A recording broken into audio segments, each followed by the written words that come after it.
Hello guys, मैं हूं साहिल। तो गाइज हमारे पास आज जो है एक प्रेस्टीज का इंडक्शन आया है। ये देख सकते हो, इसका मॉडल नंबर ये है एटलस नियो।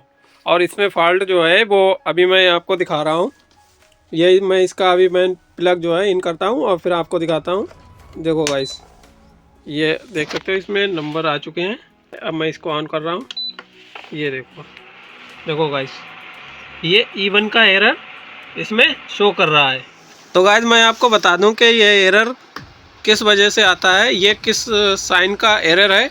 अगर यहाँ पर हमारा E2 का एरर आता तो वो होता हाई वोल्टेज के लिए, और ये है हमारा E1 मतलब लो वोल्टेज के लिए। ये लो वोल्टेज का फॉल्ट हमें शो कर रहा है। तो इसमें जो है सिंपल सा प्रोसेस होता है। अभी मैं इसको खोल लेता हूँ और फिर मैं आपको बताता हूँ कि हमें कहाँ कहाँ जो है वोल्टेज चेक करना चाहिए और ये हमारी प्रॉब्लम कहाँ से दूर होगी, ये सब मैं अभी बताऊंगा। मैं इसको ओपन कर लेता हूँ फिर आपको दिखाता हूँ। तो गाइस देख सकते हो, हमने इसको जो है ओपन कर लिया है। अब मैं एक बार फिर आपको प्लग लगा कर दिखाता हूँ। ये हमारा E1 इसमें एरर शो कर रहा है। ये देखिए मैंने ऑन किया और ये देखिए तुरंत ऑन करते ही E1 हमारा शो कर रहा है। E1 मतलब लो वोल्टेज का पार्ट। ये एक जो है सिंपल सा पार्ट जो है वो ख़राब हो जाता है, उस वजह से हमारा यहाँ पर E1 शो करने लगता है। तो मैं आपको इसका जो है इस टाइम देख सकते हो हमारा इंडक्शन ऑन है और मैं आपको ऑन पर ही इसके वोल्टेज चेक कराता हूँ कि हमारे देखना वोल्टेज यहाँ पर बिल्कुल फिक्स आ रहे हैं। वोल्टेज की कोई कमी नहीं है, लेकिन फिर भी हमारा एरर जो है वो इसमें आ रहा है। ये मैंने यहाँ पर मीटर रख लिया और ये मैं मीटर लगाता हूँ AC पर। ये देखो AC पर मैंने लगा लिया और ये यहाँ पर मैं आपको वोल्टेज चेक कराता हूँ। देखो गाइस, हमारे यहाँ पर बिल्कुल 230 वोल्ट एक्यूरेट आ रहे हैं, फिर भी इसमें E1 की प्रॉब्लम है। तो गाइस ये प्रॉब्लम यहाँ किस वजह से हुई है ये मैं इस पर बात करने वाला हूँ। तो मैं मीटर को लगाता हूँ अब DC पर। ये देखो मैंने मीटर जो है वो DC पर लगा लिया है और यहाँ आप देख सकते हो ये माइनस है हमारा और ये प्लस है। देख सकते हो 320 वोल्ट ओके बन रहे हैं। तो अब हमें वोल्टेज कहाँ कहाँ चेक करना है ये भी समझ लीजिए। पहले नंबर जो है हम इन दो रेजिस्टेंसों को चेक करेंगे। ये 820K की दोनों रेजिस्टेंसें लगी हुई हैं। ये एक आउटपुट से लगी हुई है और एक इनपुट से लगी हुई है। तो देखो गाइस, इधर आ रहे हैं और यहाँ पर हमारे वोल्टेज आ रहे हैं, दिखा रहा है, शो कर रहा है। उसके बाद इस वाले पर देख सकते हो, इस पे जो है लो वोल्टेज शो करेगा। तो मैं यहाँ पर भी आपको चेक करा देता हूँ। ये देखो 0.8 लगभग, ये यहाँ से मैं चेक कराता हूँ। देख सकते हो लगभग 1 वोल्ट के करीब हमारे यहाँ पर आ रहे हैं। तो ये हमारी दोनों रेजिस्टेंस ओके हैं। उसके बाद इसमें 3 रेजिस्टेंस जो हैं वो और लगी होती हैं। उसमें एक लो वोल्टेज की होती है और एक हाई वोल्टेज की होती है। तो मैं आपको यहाँ पर भी चेक करा देता हूँ। और एक जो रेजिस्टेंस हमारी 330K की लगी होती है वो इन दोनों वोल्टेज को सप्लाई देने का काम करती है। तो मैं आपको पहले उसको ही चेक कराता हूँ। यहाँ पर देख सकते हो हमारे DC वोल्ट आ रहे हैं 200 वोल्ट। उसके बाद ये हमारी यहाँ से एक 330K की रेजिस्टेंस लगी हुई है। तो मैं यहाँ पर चेक कर लेता हूँ। देखो 143 वोल्ट यहाँ पर शो हो रहे हैं। उसके बाद जो है हमें लो और हाई वोल्टेज के लिए चेक करना है। तो एक हमारी ये 820K की रेजिस्टेंस एक ये लगी हुई है। तो यहाँ पर देख सकते हो वोल्टेज 2 वोल्ट के करीब लगभग करंट इसमें दिखाई दे रहा है। ये देखो मैं मीटर को कम पे लगा लेता हूँ। ये देखो ये मैंने 200 पे लगा लिया। ये देखो 2 वोल्ट हमारे यहाँ पर शो कर रहे हैं। ये हमारे जो है ये है हाई वोल्टेज के लिए, और ये जो एक 820K की हमारी रेजिस्टेंस लगी है ये है लो वोल्टेज के लिए। तो ये देख सकते हो यहाँ पर 0 वोल्ट, कोई भी वोल्ट शो नहीं हो रहा। तो हमें इस रेजिस्टेंस को पहले ओपन करना है और ये देखना है कि हमारी रेजिस्टेंस ओके है या नहीं। तो मैं इसको ओपन कर लेता हूँ। मैंने इंडक्शन बंद कर दिया है और मैं इसको जो है निकाल रहा हूँ बाहर।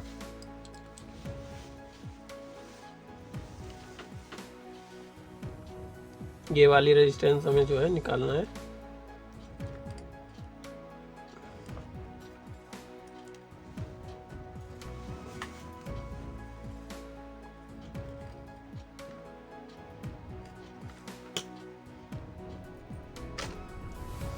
ये इसमें जो है सिंपल फॉल्ट होता है, ज़्यादा कोई प्रॉब्लम नहीं होती है लो वोल्टेज के लिए।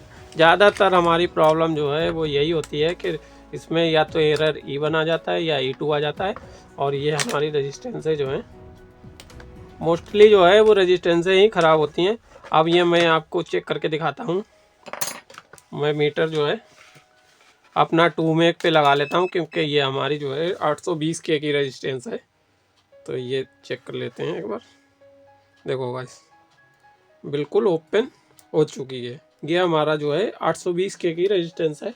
तो इसकी जगह पर मैं अब दूसरी रेजिस्टेंस लगाऊंगा जो कि नॉर्मल कलर कोड की होती है। ये देख सकते हो, स्लेटी लाल और पीला, और ये हमारी देख सकते हो 820 के की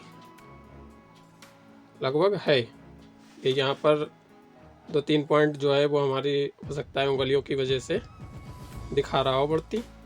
तो अब मैं इसको डालता हूँ और फिर आपको चेक कराता हूँ कि हमारी प्रॉब्लम जो है वो दूर हुई या नहीं हुई। तो मैं लाइव आपके सामने डाल रहा हूँ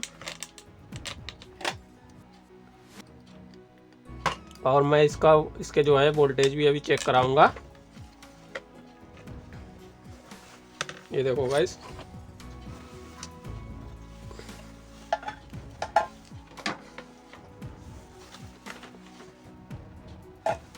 एक सिंपल सा फॉल्ट जो है वो कभी कभी जो है अगर हमें प्रॉपर जानकारी नहीं होगी ये कहाँ से आया है तो हम इसको हल नहीं कर पाएंगे। तो इसलिए वीडियो को जो है बिल्कुल ध्यान से देखा कीजिए, और इससे आपको कुछ सीखने को मिलता हो तो हमारे चैनल को सब्सक्राइब ज़रूर कर लेना। ये देखो गाइस, मैंने ये रेजिस्टेंस जो है वो लगा ली है। अब मैं इसको साफ़ कर देता हूँ थोड़ा, जिससे कि इसमें जो है कोई अर्थिंग वर्थिंग का चक्कर ना रहे, इधर उधर शॉर्टिंग जो है वो हमारी ना हो। इसलिए मैं इसको जो है बिल्कुल प्रॉपर साफ़ कर लेता हूँ। ये देखो, हमने इसको साफ़ कर लिया है। ये हमारी इसमें एक जो है अच्छी खासियत इस किट में ये भी है कि हमारे जो भी पार्ट्स लगा हुआ है उसके नीचे जो है उसका नंबर ज़रूर लिखा हुआ है। यहाँ पर मैं दिखाना भूल गया, यहाँ पर इसकी वैल्यू जो है 820 के नीचे लिखी हुई थी। ये मेन रेजिस्टेंस होती है हमारी, जो दोनों सप्लाइयाँ देती है लो वोल्टेज के लिए और हाई वोल्टेज के लिए, क्योंकि ये हमारी 330 के की लगी होती है और उसके बाद में 820 के की ये लगी होती है एक, और एक ये वाली 820 के की लगी होती है। तो ज़्यादातर जो है ये इन दोनों में से कोई एक रेजिस्टेंस जो है वो ओपन हो जाती है, तो उसमें E2 एरर आ सकता है या E1 एरर आ सकता है। तो हमारे केस में जो था वो E1 एरर आ रहा था, तो मैंने एक रेजिस्टेंस यहाँ पर बदल दी। अब मैं मीटर को जो है फिर अपने DC 200 पे लगा लेता हूँ और मैं आपको एक बार फिर जो है वोल्टेज चेक करा रहा हूँ। ये देखो, मैंने इंडक्शन जो है ऑन कर दिया। अब यहाँ पर देख सकते हो ये हमारे 140 आ रहे थे, लगभग 114 वोल्ट, और ये हमने चेक कराए थे जो अभी हाई वोल्टेज के लिए। यहाँ पर देख सकते हो 2 वोल्ट समथिंग आ रहे हैं। उसके बाद ये वाली हमने रेजिस्टेंस अभी डाली है, तो यहाँ पर भी देख सकते हो 2.7 वोल्ट आ रहे हैं। अब मैं जो है आपको इसकी डिस्प्ले ऑन करके दिखाता हूँ। ये देखो, अभी ऑन नहीं है, और ये देखो, ये देखो E0 लिखकर हमारा आ गया। हमारा फॉल्ट जो है वो निकल चुका है। अब मैं इसे बर्तन जो है ऐसे ही चेक करा रहा हूँ।